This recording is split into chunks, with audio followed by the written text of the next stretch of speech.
Maayong adlaw mga higala, welcome sa atong channel. Kung ikaw ang imong partner nagplano nga mag-apply og K1 visa, importante nga makabalok ka sa mga sayop nga mga pagtuo bahin niini. Busa karong adlaw atong hisgutan ang upat ka misconception about sa K1 visa. Ang misconception number 1 guys is dali ra ang pag-process sa K1 visa og sayon ra. Ang tinuod guys, dili gyud siya sayon, and naistorya na ko na nga dili siya sayon kay sa among experience, niabot og almost 4 months ang among process, which is swerte na mi ana. Pero in a normal basis guys, moabot gyud ang process sa K1 visa og 6 to 8 months. So almost like 1 year.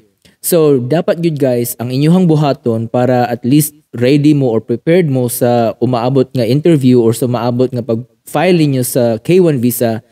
Tanang mga documents nga kinahanglan, inyuha gyud siyang i-prepare. Kay mao gyud na siya ang pinaka-importante nga mo lahutay gyud mo sa process o especially nga makuha ninyo ang approval sa consular. Ang misconception number 2 guys is pag abot nimo sa US makatrabaho dayon ka. So dili na siya tinuod guys. Kay nganuman pag abot nimo sa US as a K1 visa holder, kinahanglan magpakasal jud mo una sa imong fiancé within 90 days. Kay mao na siya ang gi-allocate sa US na ang K1 visa holder magpakasal gyud sa ilahang fiancé nga US citizen pag abot nila within 90 days.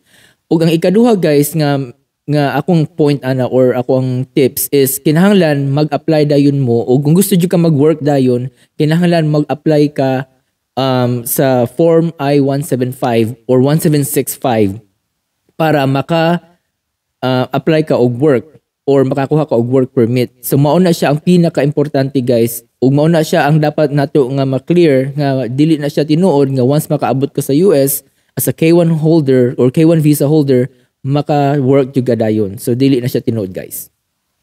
Ug ang misconception number 3 guys, so mao gyud ni siya ang pinaka daghan kay mga pangutana or mga misconception. So kung nagkita naman mo online sa imong fiancé, pwede na ka mag-apply og K1 visa. So ang answer ana guys, dili. No. Kay nganuman dapat gyud nga magkita gyud mo sa imong fiancé in person. So it doesn't mean nga nagkaila na mo, nag-uyab na mo or nag-build relationships sa online or social media.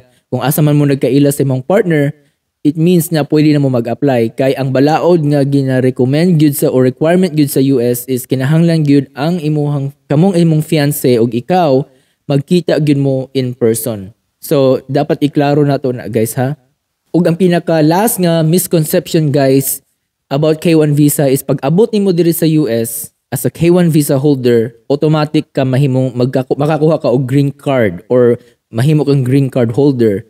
So dili guys, kay pag human og kasal ninyo diri sa US, kinahanglan mag-apply mo og adjustment of status or mag-apply mo og form I-1485.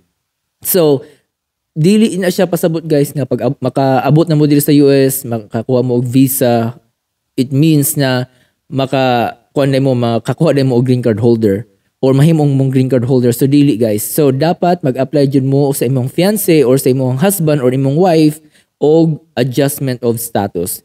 Kung namoy mga pangutana guys or additional mga comments or suggestions sa akong video, please don't hesitate to comment down below. And please support my channel. Kay kani ang akong channel guys, I aim to help people nga gusto jud maka-anhi diri sa US through K1 visa. And I will do my best, and please support my channel and love you guys.